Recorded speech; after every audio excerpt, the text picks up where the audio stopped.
আমাকে এইভাবে দেখলে হয়তো ব্রাইডের বাড়ি থেকে আমাকে তাড়িয়েই দিত। কারণ হচ্ছে, চলো দেখতে থাকো ভিডিওটা। হ্যালো এভরিওয়ান, কেমন আছো? আশা করছি ভালো আছো। তো এটা হচ্ছে মেঘার রিসেপশন লুক। রিসেপশন লুকটা কি বলবো, মারাত্মক লেগেছিল। তোমরাই জানাবে যে কেমন।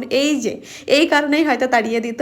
কারণ হচ্ছে আমি অনেক কমফোর্টেবলভাবে বসতে পারছিলাম না, দাঁড়িয়ে থেকেও আমি কাজ করতে পারছিলাম না, কারণ পর আমার অনেক কাজ ছিল সেই সময়।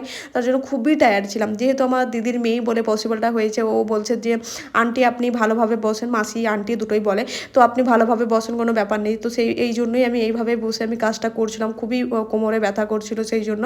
তো আমি আগেই বলেছিলাম যে ও রিসেপশনে মানে রেড শাড়ি ছিল, রিসেপশনে পরবে। ও বিয়ের দিনে পরেন, যেহেতু ওর শ্বশুরবাড়ি থেকে যেই শাড়িটা পাঠায় সেই শাড়িটাই ধরো পরে বিয়ের দিনে। তো আজকে একদম রেড বেনারসিতে একদম বউ লাগছিল। তো রিসেপশন ব্রাইড কেউই বলতে পারবে না কত সুন্দর লাগছে মেঘাকে।